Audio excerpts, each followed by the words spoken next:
नमो तस्से भगवतो अरहतो सम्मा सम्बुद्धस्स। नमो तस्से भगवतो अरहतो सम्मा सम्बुद्धस्स। नमो तस्से भगवतो अरहतो सम्मा सम्बुद्धस्स। साधु साधु साधु। पूजनीय कल्याण मित्र गुरु बंदे जी को हमारा प्रणाम है। साधु साधु साधु। श्रद्धावान उपासक उपासिकागण, भगवान बुद्ध जी ने कालेन धम्म सवनम और कालेन धम्म साकच्छा, ये दो आयाम बताए हैं उपासक उपासिकाओं के लिए, जो मंगल के कारणों में आते हैं। मंगल के कारण यानी जिनका अपने जीवन में होने से हमारा कल्याण होगा। ठीक है। तो वो क्या है कि समय समय पर, उचित समय पर धर्म का श्रवण करे और उचित समय पर धर्म की चर्चा करे। तो धर्म की चर्चा यह सूत्रों में वेदल्य का भाग कहा जाता है। जैसे प्रतिपुच्छा, हमने परसों एक सूत्र का अभ्यास किया था, सिंह सेनापति, है ना, दान के ऊपर सिंह सेनापति का। वो क्या था? प्रति प्रश्न पूछते हुए भगवान ने उसे धर्म का उत्तर दिया। वेदल्य का भाव है। तो इसीलिए जब उपासकों द्वारा समय समय पर भिक्षुओं से धर्म की चर्चा की जाती है, धर्म के अंतर्गत प्रश्न पूछे जाते हैं, तो यह बुद्ध शासन के लिए, दीर्घकाल के लिए उन उपासकों को तथा शासन के दीर्घकाल के लिए हेतु बनता है। ठीक है। परंतु ये धर्म चर्चा कैसी होनी चाहिए, इस बारे में हमने बहुत अच्छी तरह से जानना चाहिए। धर्म चर्चा अपनी मत को स्थापित करने के लिए हो, ऐसा नहीं होना चाहिए। चर्चा विवाद के लिए हो, ऐसा नहीं होना चाहिए कि नहीं मैं तो विवाद करूंगा, मैं तो झगड़ा ही करूंगा इस बारे में। यदि ऐसी हो जाए तो वो हानि का कारण बनता है। एक समय आया था भारत में जब भिक्षुओं ने शास्त्रार्थ का मार्ग चुना कि यदि हम लोग शास्त्रार्थ करेंगे तो बुद्ध की जो वचन है, बुद्ध की वाणी जो है, निर्वाण की दिशा में जाने वाली है ना, निर्वाण की दिशा में बहने वाली है। तो निर्वाण के अंतर्गत तो सभी प्रश्नों का उत्तर भिक्षु दे सकते हैं, परंतु उससे बाहर जाकर यदि कोई शास्त्रार्थ करे तो वहां पर बुद्ध की वाणी बड़ी कमजोर, यानी बुद्ध की वाणी उतनी हमें मिलती नहीं।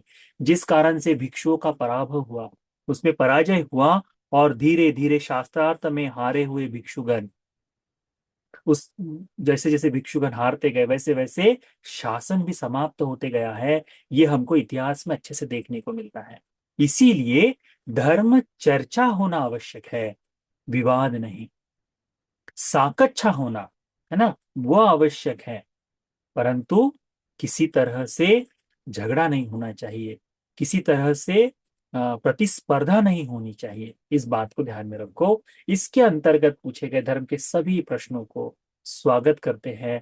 ये बहुत सुंदर समय होता है। हम उपासक उपासिकाओं के लिए, भिक्षु भिक्षुनियों के लिए ये उन्नति का कारण बनता है। ठीक है। तो इसी आशय से कि हमारे ये धर्म चर्चा हमें धर्म के अर्थ को और अच्छी तरह से समझने के लिए सहायक बने, इसी इसी आशय से आज हम हमारे साकच्छा का, धर्म चर्चा का आरंभ करते हैं। ठीक है। तो जिनको जिनको सूत्रों के अनुसार, धर्मवाणी के अनुसार, या फिर ऐसे कोई प्रश्न हो जो समझने में सरल, यानी समझना चाहते हो, तो उन प्रश्नों को हैंड रेस कर कर एक एक हमको पूछते जाए। हम लोग उस पर चर्चा करेंगे। हमारे पास अभी समय है तो हम देखते हैं कितने प्रश्न हो पाते हैं। ठीक है। ठीक ठीक ठीक ठीक। हाँ जी बंते जी, जो अभी आपने बताया सिंह सेनापति दो तीन दिन पहले पढ़ाया था, उसमें एक हाँ शब्द हाँ आया था गिलान पच्य। तो बंते जी, जैसे काया के तीन शील हो गए, हाँ। पाणतिपाता अदिन्ना दाना कामेसु मिच्छाचारा। वाणी हम्म, के हो गए मूसा पिसुना वाचा फरूसा वाचा संपा फलापा। तो हम्म। बाकी जो सूरा मेरा या मज्ज है, नच्चा गीत वादित है, ये सब मन के माने जाएंगे? ये काया के होंगे, वाणी के होंगे, या मन के होंगे? ये दो प्रश्न है बंते जी। हाँ, ठीक। साधु साधु। दूसरा मेरे जो है, ये पृथकजन जब तक है तब तक के लिए आ जाता है। जैसे ही वो त्रिरत्न की शरण लेकर आगे बढ़ जाए तो उसके लिए सुरा का अर्थ ही नहीं बैठता। सती संपजन्य के लिए सबसे अधिक हानिकारक क्या है? सुरा है। इसीलिए सुरापान मना ही किया है भगवान ने। सुरापान का उसमें नहीं। आर्य अष्टांगिक मार्ग पर आने वाला श्रोतापन्न है। आर्य अष्टांगिक मार्ग पर जो चलता है वो श्रोतापन्न है। तो जो श्रोतापन्न है वह कभी मदिरापान नहीं कर सकता। इसीलिए काया के शील में ये तीन शील ऐसे आते हैं, वाणी के शील में ये शील आते हैं, चार शील आते हैं, है ना। इसी में मन के शील में एक आता है कि वो मिथ्या दृष्टि भी नहीं होता करके, है ना। तो उस लिए उस बात को हमें ध्यान में रखना चाहिए, ठीक है। तो सुरा मेरय इसीलिए नहीं आता हमारे सीलों में, क्योंकि वो श्रोतापन्न के लिए बताए गए तीन आयाम के सील है, ठीक है। तो उस बात को ध्यान में रखना चाहिए। दूसरा प्रश्न, जो पहला प्रश्न जो आपने पूछे थे, उसमें आपने पूछा था कि गिलान पच्चय क्या होता है। गिलान का मतलब होता है बीमार, है ना। तो अ, जो गिलान है, तो गिलान का मतलब होता है जो बीमार है ना। बीमार को पच्चय यानी उसके प्रत्यय, आवश्यक वस्तु, उस बीमार व्यक्ति को जो आवश्यक वस्तुएं दी जाती है, जैसे औषध हो जाए, तो ये उसमें आता है। तो जैसे पथ्य का जो काम कहते हैं, या फिर हम देखें किसी को अतिसार हो गया है तो हम उसे ओआरएस वगैरह पिलाते हैं ना। तो ये क्या है? ये हो गया उसका गिलान पच्चय, ठीक है। भेषज परीक्षा भेषज जो है, भेषज, इसमें आ जाती है विशेष औषधियां। तो काढ़ा आ गया, जड़ी बूटियां आ गई, वैसी चीजें जो भेषज के काम आती है, जो मलम पट्टी हो गई, है ना, ये भेषज में आ जाती है। तो गिलान पच्चय में जितनी भी सामान्य बीमारियों के लिए जो पथ्य बताए गए वो सारे ही आते हैं। तो भिक्षुओं को, जैसे मनुष्य के लिए अ, भूख, ये भी बीमारी बताई गई है। तो भूख से कुछ राहत मिले इसके लिए भिक्षुओं को जो जल स्वरूप से दिया जाने वाला है, तो चाहे चाय हो जाए, चाहे कॉफी हो जाए, चाहे कोल्ड ड्रिंक्स हो जाए, तो उससे उनके भूख में थोड़ी सी राहत मिले, इसलिए जो कुछ चीजें दी जाती हैं, उसमें अलग कुछ दूसरे प्रकार का सूप आ जाता है, उन सभी को कहते हैं गिलान पच्चय, ठीक है। या फिर उस समय के, तो ये इसके लिए ऐसा बंधन नहीं है कि 24 घंटे में केवल विकाल में ही लेना है, वो कभी भी ले सकता है। तो सुबह की चाय भी हो जाए तब भी हम उसको गिलान पच्चय ही बोलते हैं। हाँ, गिलान पच्चय के लिए चलो करके इसी तरह से बोल सकते हैं। यवागु जो आ जाता है वो भी प्रातः के, इसमें यवागु भी गिलान पच्चय का ही एक भाग हो जाता है। परंतु विशेष करके 12 के बाद सांध्य के समय में दिए जाने वाली फ्रूट जूस वगैरह, ये सारे ही गिलान पच्चय में ही गिने जाते हैं। तो गिलान का मतलब होता है बीमार, और पच्च यानी उसके प्रत्यय, उसके लिए जो सहायक बने, गिलान को गिलान अवस्था से बाहर निकलने के लिए जो सहायक बने उसे कहते हैं गिलाना पच्चय, ठीक है जी। सुरामेरय के लिए मैं पिछली बार आपको बोला था कि मैं इस सूत्र का दे दूंगा, बताऊंगा करके। एक बड़ा सूत्र है, सिगालोवाद सूत्र है। सिगालोवाद सूत्र में सुरामेरय के लिए उपासकों को बताया गया है। तो वो सूत्र मैं करता हूँ, मेरे पास अगले रविवार को मैं इसकी प्रिपरेशन ही करता हूँ। सिगालोवाद सूत्र हम संडे के दिन सीखने की कोशिश करेंगे। तो उपासक हमको थोड़ा सा याद दिला देना कि रमेश कोहली हमको, रमेश भैया हमको मैसेज भेज देना, या फिर परियत्य वाले भैया, संदेश भैया, हमको एक मैसेज भेज देना कि सिगालोवाद सूत्र का अभ्यास करते हैं। फैसिनेटिंग है, बहुत ही अद्भुत है। गृहस्थ के लिए कैसा जीवन जिए, इसके सारे ही आयाम उसमें बताए हैं। उसके लाभ, उसके अलाभ, क्या गृहस्थ ने कैसा जीवन होना चाहिए, ये जो पुरान परंपराएं जिनको कहते हैं, पुरानी मान्यताएं जो इनको कहते हैं, ये कैसे चलती आ रही है, उन सबका बड़ा बहुत सुंदर विस्तार बताया है उसमें। वरना मी आला भंते जी। हाँ, ऊपर से क्या। भंते जी, मेरा प्रश्न था कि कुछ चंद लोगों की वजह से, मतलब जैसे कि कुछ चंद लोग पेड़ वगैरह काटते हैं तो उसका पूरा परिणाम सारी सृष्टि पे हो रहा है। तो ऐसे लोगों से मतलब कैसे मैत्री भावना करनी चाहिए? मंग मतलब देखो, हाँ हाँ, हम समझ रहे हैं आपकी बात समझ रहे हैं हम। हमने एक बात को ध्यान में रखना चाहिए, इस सृष्टि के लिए अनेक संवट्ट विवट्ट कल्प बताए हैं। संवर्त कल्प और विवर्त कल्प, है ना। विनाश के कल्प और सृजन के कल्प बताए हैं। इन सृजन और विनाश के कल्पों में कहा जाता है कि ये पृथ्वी पूर्णतः अग्नि में भी जल जाती है। जब पृथ्वी ही अग्नि में जल जाए तो फिर पेड़ कहाँ बचेंगे, है ना। तो वो भी है, तो वैसा भी समय आता है। आज हमारे लिए एक छोटा समय है। मैं अक्सर बोलता हूं कि लोग जो काट रहे हैं उनको छोड़ दो, शासन जो गवर्नमेंट कर रही है उसको छोड़ दो, क्या हम पेड़ लगा रहे हैं? तो जैसे ही आपके मन में किसी के प्रति द्वेष का भाव जागे, हाँ उपासिका, जाकर एक पेड़ ले लेने का, 10 रुपए का, 15 रुपए का एक पौधा आता है, एक ले लेने का। सरकारी जमीन हो जाए, रास्ते के किनारे पर हो जाए, ऐसे नहीं कि तुरंत काटना पड़े, जहां जगह मिले वहां जाकर लगा दो। वो जीवित रहे तब भी ठीक, मर जाए तब भी ठीक। हम चाय में खर्च कर देते हैं 10 रुपए, है ना। उतने इसमें एक छोटा सा गमला आ जाता है, एक पौधा आ जाता है। इतना सा गमला भी आ जाए तो जो पेड़ लगे, एक लगा दो, कितना लाभ होगा। हमने हमारे इस महामेरुना आश्रम में हमारा हमारा संकल्प है कि हम कम से कम 300 पेड़ लगाएंगे करके। छोटे बड़े पेड़ों में 300 पेड़ों की संख्या लगाएं। उसके अलावा फूल के पेड़ थोड़ा सा हो सकता है वो हो जाए, तो कोशिश करेंगे कि इतने पेड़ हमारे यहाँ लगे। हमारे बाजू में भी जंगल है, जीडीए का जंगल है। हम बीच बीच में एक दो पेड़ कहीं ना कहीं लगा रहे हैं। और इस भारत में बहुत सारे लोग पेड़ लगा ही रहे हैं, तो काटने वाले काटते रहे। हमारा तो पुण्य प्रतिदिन हो रहा है। पेड़ लगाने से दिवा रात्रि यानी दिन रात पुण्य संचित होता है। तो किसी के प्रति द्वेष करने से अच्छा है मैत्री करते हुए, अच्छा उसने तोड़ दिया, एक पेड़ मैं लगा देता हूं करके। ठीक है, तो वो कर दीजिए तो ठीक रहेगा। ठीक, ठीक है। वंदामी वंदामी, बनते जी। सुखी हो। मेरा एक प्रश्न है। मैं राहुल सूत्र फिर से प्रवचन सुन रही हूँ समझने के लिए। तो उसमें जो लास्ट जो सूत्र है, अनुशय सूत्र और अपगत सूत्र, तो उसमें हाँ। मुझे डिफरेंस नहीं समझ में आ रहा है। एक है मानानुसय यानी अहंकार का नाश, उसके बारे में है। और दूसरा क्या नाम बताया दूसरे सूत्र का? अपगत सूत्र। अपगत। तो उसमें यानी नाश और हानि, इन दो चीजों का अंतर है मात्र। ठीक है। तो एक ठीक है। तो पूर्णतः विनाश हो जाना है, नष्ट कर देने वाले भाव से है, और एक हो जाना है कि हानि के भाव से है। समान समान सूत्र आते हैं, बड़े समान समान इसमें है। बस थोड़ा सा शब्दों का अंतर है दो सूत्रों में। उस हमें उस देशना में उस शब्दों को हमने दोनों तरह से उसको बताए हैं कि इस शब्द का अर्थ ये होता है, इस शब्द का अर्थ ये होता है करके। तो वो बहुत सुंदर है। राहुल संयुक्त पढ़ना बड़ा अच्छा है, बड़ा अद्भुत है।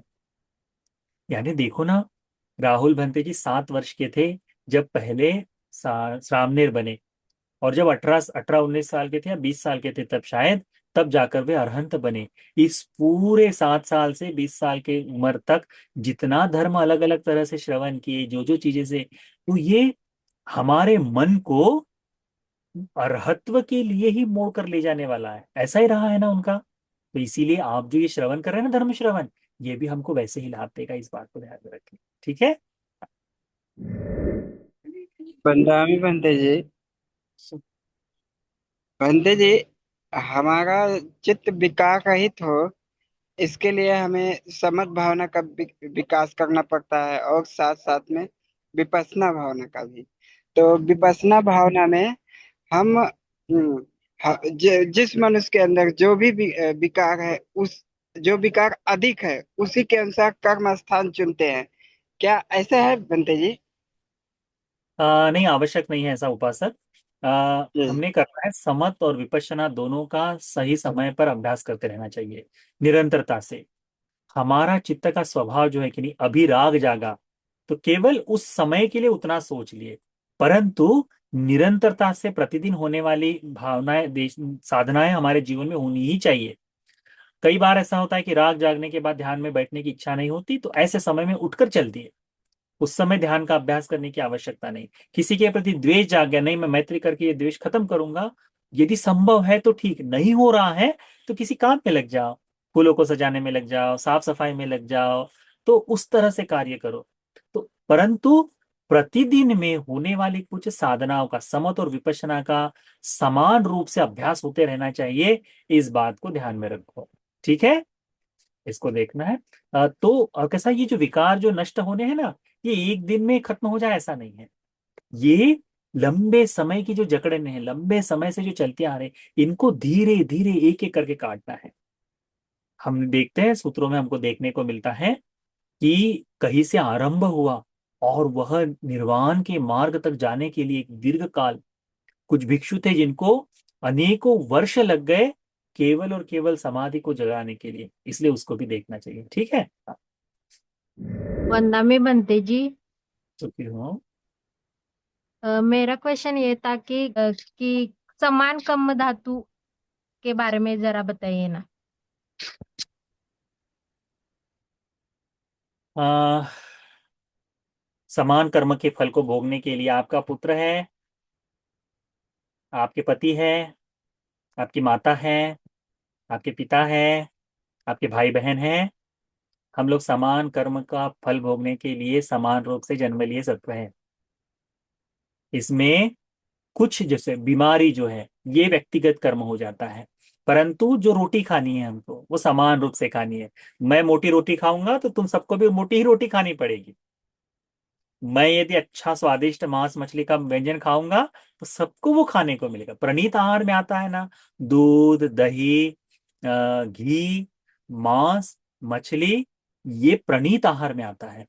तो प्रणीत आहार यदि खाने का, उसके लिए भी तो पुण्य की जरूरत होती है कि किसी को वो खाने को मिल रहा है तो उसका पुण्य है। तो यदि परिवार में सभी लोगों को खाने को मिल रहा है तो वो समान कर्म से है। फिर घर में विवाद होते हैं, झगड़े होते हैं, वे भी समान कर्म का, कि नहीं एक फाइट कर रहा है तो दूसरे के साथ झगड़ा होना ही चाहिए। तो समान कर्म का देखते हैं हम लोग कि लोग किसी के प्रॉपर्टी को हड़प लेते हैं। ठीक है। अब ये कर्म तो बन गया, उसमें सहायक बनने वाले भी लोग हैं। ये लोग भविष्य में एक ही परिवार में भाई बनकर जन्म लेते हैं, चाचा बनकर जन्म लेते हैं, या ऐसे जन्म लेते हैं। उसके होता है कि किसी एक छोटे से कारण से दोनों लोग एक प्रॉपर्टी पर मुकदमा दायर कर देते हैं, और फिर होता है कि दोनों ही उस जमीन के लिए जीवन भर झगड़ते रहते हैं, मर जाते हैं। ये हो गया समान कर्म का विपाक भोगने वाले लोग। तो हमारे आसपास जितने लोग हमको देखने को मिलते हैं वो सारे समान कर्म का विपाक भोगने वाले ही लोग मिलते हैं। एक आध ही ऐसे शत्रुत्व से बाहर आ जाता है जो हमें अतिरिक्त कर्म के लिए, तो उनका अपना अलग कर्म हो, उस तरह से लोग आते हैं। समान कर्म के लिए हमें देखना चाहिए कि हमारे, इसीलिए कहा है कम्म बंधु। कम्म बंधु का अर्थ हम ये भी लगा सकते हैं, ऐसा ही है करके नहीं बता रहे। कम्म बंधु का अर्थ हम कह सकते हैं कि कर्म से बंधे हुए जो लोग हैं ना, ये हमारे भाई बहन ज्ञाति, ये लोग कर्म के कारण ही वैसे जन्म लिए। परंतु कम्म बंधु का अर्थ होता है कर्म ही हमारा भाई बहन है। यानी हमारी सुरक्षा के लिए, हमारे किसी भी कार्य के लिए कोई दूसरा आए ना आए, हमारा कर्म वहां होता है, इसलिए कर्म को भाई बहन कहा गया है। परंतु ये जो भाई बहन हमारे न्याति परिषद है, ये सारे ही कर्म के आधार पर जुड़े होने के कारण उसको समान कर्म का विपाक भोगने वाले व्यक्ति हम लोग कह सकते हैं। देखिए ना, एक बोधिसत्व किसी के घर में जन्म लेता है, माँ 7 दिन बाद मृत्यु को प्राप्त कर लेती है। बुद्धत्व को प्राप्त हो जाते हैं वो बोधिसत्व। माता को मुक्ति का उपदेश देने के लिए दिव्य लोग जाते हैं, अरहत्व का साक्षात्कार कराने के लिए, श्रोतापन्न यानी मुक्ति का मार्ग। पिता जो है अरहंत हो जाते हैं इसी जीवन में। दूसरी माँ जो है वो अरहंत हो जाती है इसी जीवन में। पुत्र जो है वो अरहंत हो जाता है इसी जीवन में। पत्नी जो है वो अरहंत हो जाती है इसी जीवन में। चाचा का बेटा जो है ममेरा भाई हो गया, चचेरा भाई हो गया, उनके ही छोटा भाई हो गया नंद जो हो गए समान स्वरूप से, वे भी अनंत हो जाते हैं। ये सारे देखो पूरे जातकों में हमको देखने को मिलता है, कहीं ना कहीं कोई ना कोई पारमिताएं पूर्ण करते करते उनके साथ में ही एक समान कर्म को भोगने के लिए, एक समान फल की प्राप्ति के लिए सारे इकट्ठा जुड़े हैं। वो है समान कर्म। ठीक है। हाँ। ठीक वंदना में आदरणीय पूजनीय बनते जी। है। ओके, हो मंगल हो। मेरे 3 बेसिक क्वेश्चन थे। ठीक। पहले तो ये बताना चाहूंगी कि अभी जो वर्षावास की तैयारी शुरू है, तो मेरे एरिया के एक उपासिका ने मतलब थोड़े सीनियर बनते जी है, उनसे याचना की, मतलब उनसे फोन पे बात हुई एक्चुअली। तो भंते जी ने बोले कि आपके एरिया के जो उपासक उपासिका है उनको मतलब धम्म की समझ नहीं है, और वो दान के बारे में पूछ रहे थे कि क्या मिलेगा क्या नहीं मिलेगा। अभी मेरे उस पे क्वेश्चन है। पहला तो आ, भंते जी सही धम्म बताने वाले हैं ये कैसे पहचाने। दूसरा, अभी जैसे मैं परियत्ति धम्मा से 2 साल हो गए जुड़ी हुई हूँ, तो इस यहाँ पे जो भंते जी बताते हैं उसके हिसाब से मतलब चलती हूँ पूर्णिमा वगैरह। लेकिन जो एरिया के हैं भंते जी उनका थोड़ा सा अलग पड़ता है, तो ये दोनों में कैसे बैलेंस बनाना। धर्म अ, की बात जो तुमने बोले, पहली बात कि हो गए ना तुम्हारे प्रश्न, हो गए नहीं? नहीं, और एक लास्ट प्रश्न। बुद्ध ने अपने धम्म का बेस ब्रह्मचर्य ही क्यों रखा। अभी हो गए कंप्लीट। ठीक है। तो पहला आपने प्रश्न पूछे थे, उसमें भिक्षु कैसे धर्मवान बताए। देखो, भगवान बुद्ध जी ने, हम उपासकों को दोनों चीजों को अवगत कराने की कोशिश कर रहे हैं। मैं इसलिए अवगत कराने की कोशिश कर रहा हूं क्योंकि भगवान ने कहा है बुद्धवाणी सुधम्म और विनय, इन दोनों बातों पर निश्चित करती है। यदि कोई भिक्षु कोई बात कहता है, कहने में बड़ी मधुर हो, सुनने में रुचिकर हो, परंतु धर्म और विनय इनसे मेल नहीं खाती, तो ऐसी बातें होती है ना, बड़ी मधुर बात कहते हैं, अरे इतनी प्रायोगिक लगती, प्रैक्टिकल बात लगती है, परंतु धर्म विनय से मेल नहीं खाती, ये बात बुद्धवाणी नहीं है, इसको ध्यान में रखना है। जो भिक्षु धर्म और विनय से जुड़कर, जो कोई भी बात हो, धर्म और विनय से जुड़कर ये बात बता रहा है, तो वो बात स्वीकार कर लेनी चाहिए क्योंकि वो बुद्धवाणी से आई है। उसी धर्म और विनय को समझने के लिए ही, आप कैसे पहचानोगे धर्म और विनय को?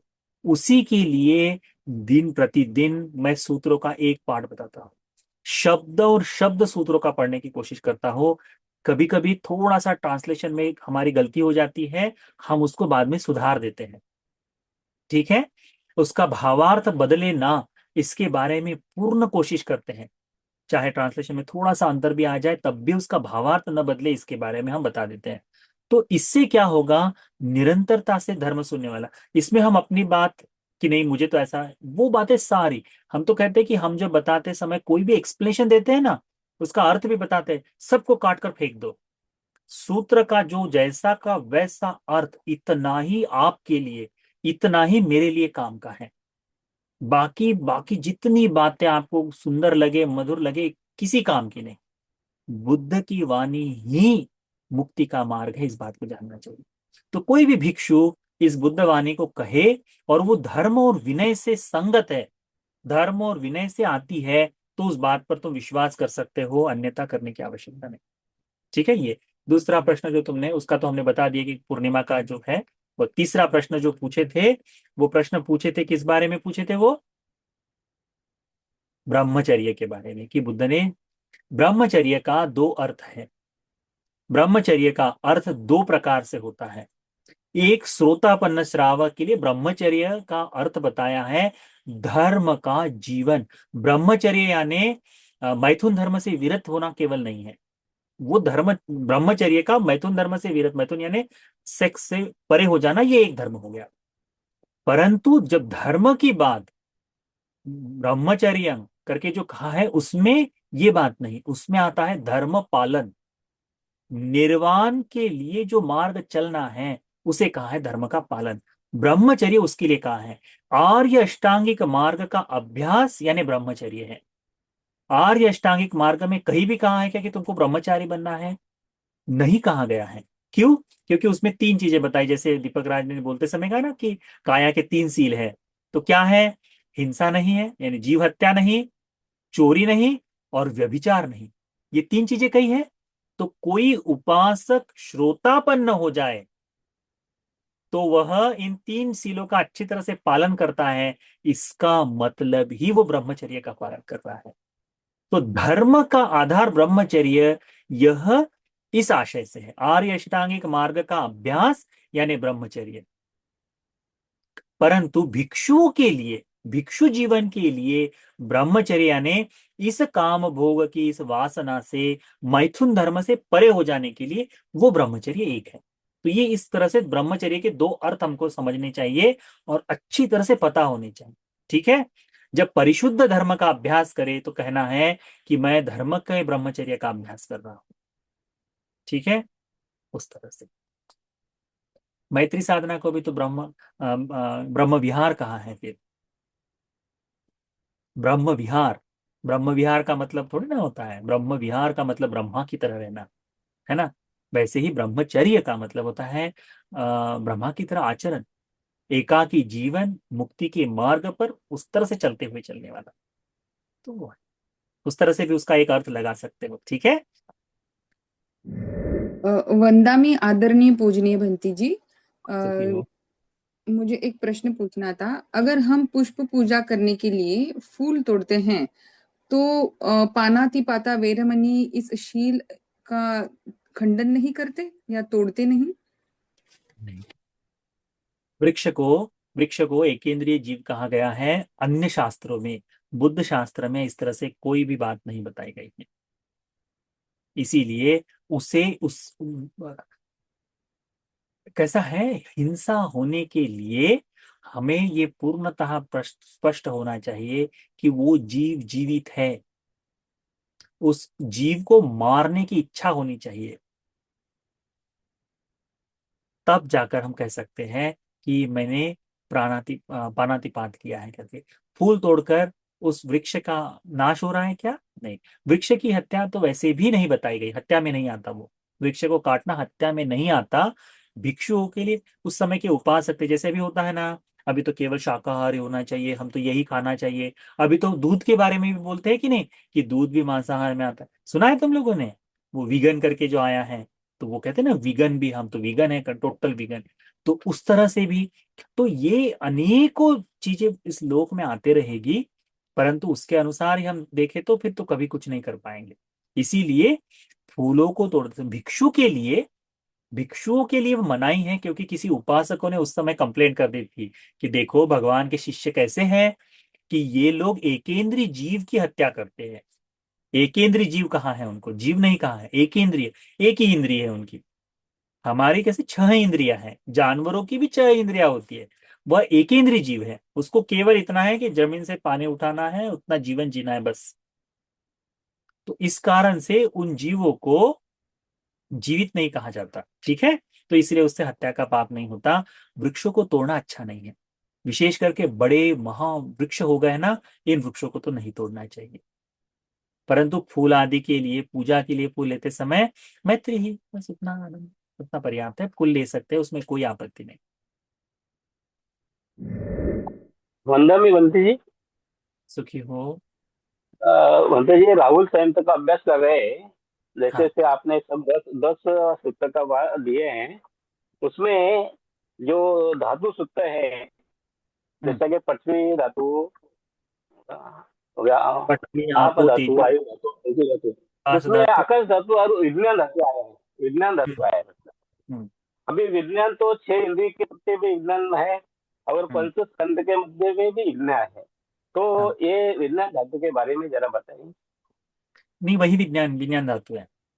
वही धातु, हर एक वस्तु की कॉन्शियसनेस होती है, तो हमको जैसे कॉन्शियस हो जाना कहते हैं ना, उसी को विज्ञान धातु अच्छा। कहते हैं। यानी हमारी जो चेतना शक्ति जो है वही कॉन्शियसनेस है, उसी को विज्ञान। तो ये 6 इंद्रियों में, जो 6 धातुओं में जो बताया ना, तो आपो तेजो वायु जो है पृथ्वी, ये 4 इंद्रिय ये हो गई। आकाश धातु यानी जितने भी कान का छेद है, नासिका का छेद है, या फिर ठीक है। शरीर के भीतर में जितने छेद है, ये होगी आकाश धातु। ये सारी ही कॉन्शियसनेस से जुड़ी है, चेतना से जुड़ी है ना। यानी आंखों से रूप देखते ही तत्काल उसकी क्रिया हो जाती है। इसी को कहा है विज्ञान धातु।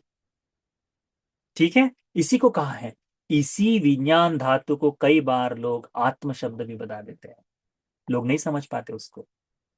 भगवान ने जो बताते समय ये भी अनित्य है करके हमको बताया है, ये सारी ही अनित्य है, परंतु अन्य शास्त्रों में उसको भी आत्मा का भाव दे दिया जाता है। यही विज्ञान है। जैसे सामान्य रूप से देखे कि हम कुछ देख रहे हैं, हम कुछ देख रहे तो आंखों से देख लिए, पर आंखों से देखकर अंतर्मन को कैसे पता चला? तो वहां पर विज्ञान ने काम किया है। एक तो गया स्पर्श, स्पर्श से वेदना, वेदना से फिर वह का हमको पता चल गया कि ये हो गई संज्ञा, हो गई संज्ञा से हमने उसमें संस्कार किए, संस्कार का विज्ञान। तो ये इतनी गति से होता है कि हम तत्काल तत्काल जान सकते हैं। जैसे अभी मैं भीमराव जाधव नाम पढ़ते ही हमको हमारे व्हाट्सएप पर आने वाली बातें या फिर आपका चेहरा हमको तत्काल याद आ गया। तो ये सारी नाम पढ़ते ही जो सारी चीजें इकट्ठा याद आ जाती है, ये करती है कॉन्शियसनेस, ये करता है विज्ञान। इसीलिए इसे विज्ञान धातु कहते हैं। ठीक है, तो ये 6 धातुएं अनित्य है, इस बात को हमें समझना चाहिए बस। अवंती जी, मेरा ये प्रश्न था कि मेरे जो हस्बैंड 6 माले से गिर गए, हम्म। इनका कुछ कर्म का विपाक होगा क्या अवंती जी? वासिका, इस तरह से हम देखें, मैं हमेशा बोलता हूं कर्म का विपाक तो सब चीजों में है। ठीक है, भगवान ने तो कहा चेतना भिक्कवे कम्मंग वदामि, हमारी जो चेतनाएं हैं वो भी कर्म होती, परंतु हर एक चीज में ये तो कर्म से मेरा सर दर्द, अरे मेरे कर्म का विपाक आ गया। मुझे कम दिखा, अरे मेरे कर्म का विपाक आ गया। मुझे चाय पीना है, अरे मेरे कर्म का विपाक आ गया। इस तरह से सोचेंगे तो हम जीवन नहीं जी पाएंगे। ठीक है, कर्म का विपाक अपने स्वरूप से फल देता है, हमें उसके प्रति केवल सजग होना चाहिए। यदि मैं कह दूं तो कर्म का विपाक है, तो क्या हो जाएगा, वो तो विपाक देना ही है ना। इसीलिए उसका अभ्यास उतना भी चिंतन मत करो, केवल इस बात को ध्यान में रखो कि हम लोग इस मनुष्य लोक में दोनों ही कुशल अकुशल दोनों ही कर्मों का विपाक हम भोग रहे हैं, इसका फल हमको उसी प्रकार से मिलते रहता है करके ध्यान में रखो। ठीक है, हमें हमारे हम कर्म के बारे में बोलते समय इसलिए बोलते हैं कि हमारे हाथ तो अकुशल कर्म निरंतरता से होते हैं। चेतना जगाकर कुशल कर्म के लिए प्रयास करो, चेतना जगाकर। तो कर्म को जानते समय विशेष करके अरे किसी न किसी तरह से मेरे से केवल कुशल हो, उसके लिए हम कर्म को सोचना चाहिए। ठीक है, ठीक। नमो बुद्धाय वंदामी बंती जी। नमो बुद्धाय। मुझे ये पूछना था बंती जी, जैसे जो सती पठान होता है वो कितनी हाँ, साधना करने के बाद जैसे किया जाता है, क्या उसके लिए ऐसा सेवा देना भी जरूरी होती है क्या? अच्छा, आप गोयंका गुरु जी के साधना साधना से बता रहे हैं। जितना मैंने हाँ। सुना है जाना है, कम से कम 2 शिविर होने चाहिए, एक सेवा होनी चाहिए या फिर 2 सेवा होनी चाहिए, एक सतीपट्ठान होना चाहिए। तो सतीपट्ठान कर सकते हो। ठीक है, तो सतीपट्ठान का अभ्यास कर सकते हो। परंतु यदि कोई उपासक चाहता है कि मैं घर में ही सतीपट्ठान का अभ्यास करूं, उसके लिए किसी भी शिविर की आवश्यकता नहीं है। आपको सतीपट्ठान का अभ्यास और अच्छे से करना चाहते हो तो परमानंद भंते जी का जहाँ मोनेस्ट्री है ना, वहां पर चले जाइए। जितना मैंने सुना है वहां उस हिसाब से चित्तानुपස්සना पर बहुत अच्छा काम करवाया जाता है। वेदनानुपස්සना से आगे बढ़कर चित्तानुपස්සना पर बहुत अच्छा काम किया जाता है। तो वो आप लोग के लिए बहुत लाभदायी हो सकता है। यदि कोई चाहता है तो 1 तारीख से 10 तारीख के बीच में, हर माह के 1 से 10 के बीच में उनके यहाँ शिविर होता है। परमानंद बंदी जी उस बारे में आपको अच्छे से बता सकते हैं। ठीक। प्रणव। वंदामी बंते जी। क्यों? अ, बंते जी, वो ऐसे कुछ उपासक है जो सिर्फ विपश्यना करते हैं लेकिन धर्म नहीं सुनते, और कोई उपासक ऐसे है जो कि आमिष पूजा करने में और चैंटिंग करने में ज्यादा रुचि रखते हैं, लेकिन उनसे ध्यान करने में मतलब होता नहीं है। तो मेरा प्रश्न था कि ध्यान करना और धर्म श्रवण करना, ये दोनों भी कितने कितने इम्पोर्टेंस है, आप इसके बारे में बताएं। ये जो संसार का जो जीवन चक्र है ये दीर्घ काल तक है। ठीक है, हम ध्यान को केवल एक समय के लिए देखते हैं। निरंतरता से धर्म श्रवण करने वाला जन्मों जन्मों तक केवल धर्म के सहारे मुक्ति तक प्राप्त कर सकता है। ठीक है, आमिष पूजा आदि चीजों में लगा हुआ व्यक्ति श्रद्धा के सहारे, यदि उसमें वाकई में श्रद्धा, अंधश्रद्धा नहीं है, श्रद्धा के सहारे वो चल रहा है तो दीर्घ काल तक जा सकता है। परंतु ध्यान साधना का एक अलग भाग है। ध्यान साधना की बाधाएं ज्यादा होती है। जैसे हम लोग बड़ी भोली श्रद्धा रखने वाले लोग हैं। ठीक है, तो भोली श्रद्धा यानी ऐसी, किसी ने हमको टोक भी दिया तब भी हमको ज्यादा फर्क पड़ता है क्या उसमें? हमको ज्यादा फर्क नहीं पड़ता, हम तो हमको जो चाहिए हम करेंगे। तो वो श्रद्धा से चलने वाले लोग हैं, वो धीरे धीरे चलते हैं, वो धीरे धीरे चलते रहेंगे। धर्म श्रवण आदि करने वाले जो है, धर्म सुना हुआ कभी व्यर्थ नहीं जाता। कहते हैं कि धर्म जो निरंतरता से धर्म श्रवण करता है, चाहे दुस्सिल भी हो जाए, और मृत्यु के अंतिम समय में, अंतिम जीवन के अंतिम पड़ाव में आकर कह दे कि मैं अभी इस दुस्सिलता से पूर्णतः भिन्न होकर अब मैं पूर्णशीलवान हूं, बड़ा कठिन काम है, वो नहीं हो सकता। इसीलिए कहते हैं जीवन भर सील का पालन करो। पर एक आधा ही ऐसा, लाखों में एक आधा ही आदमी होता है जो उस काम को कर पाए, क्योंकि आसानी से हमारे कर्म छूटते नहीं। तो उतने भर के लिए यदि कोई देख ले, तब भी उसकी सुगति है। तो निरंतरता से सुना हुआ धर्म कल्पों कल्पों तक काम आता है। परंतु साधना का ऐसा है, कोई यदि तप रहा है, धर्म श्रवण नहीं कर रहा, बुद्धवाणी का नहीं कर रहा है, तो आज यहाँ तपने वाला कल को मिथ्या दृष्टि बनकर सन्यासी बन सकता है। साधना कर रहा है ना, तप कर रहा है ना, तो तपस्वी बन जाएगा। आपको क्या लगता है ये भारत तपस्वियों की भूमि क्यों है? यहाँ इतने मुनिगण क्यों है? आप देखो, कठोर से कठोर साधनाएं करने वाले लोग दिखाई देते हैं। हमारे वाणी से कभी भी उनके बारे में बुरा सुना है आपने? नहीं सुना है ना? क्यों नहीं कहते हम किसी के बारे में बुरा? ये सारे ही किसी एक समय में ध्यान साधना करने वाले लोग थे। अनाचार, दुराचार, मिथ्या कहने वाले लोगों के बारे में हम बुरा कह सकते हैं, पर तपस्वियों के बारे में नहीं कहते। ये सारे ही ध्यान करने वाले लोग।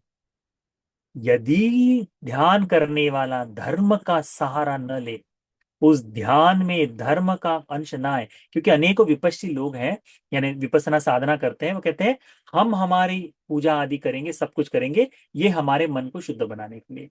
इतने मात्र से पर्याप्त नहीं है। ध्यान अंतर मन को धो देता है, परिशुद्ध कर देता है। तो मिथ्या कैसे बच सकती? यदि उस व्यक्ति की मिथ्या खत्म नहीं हो रही, इसका मतलब उसका ध्यान काम नहीं कर रहा है। वो केवल और केवल बाहरी चीजों से धोने से, यानी उस तरह से हो जाए कि कोई कपड़ा ले रहा है, ठंडे पानी में डुबो रहा है और उठाकर सुखा रहा है, तो क्या उससे मैला दूर हो जाएगा?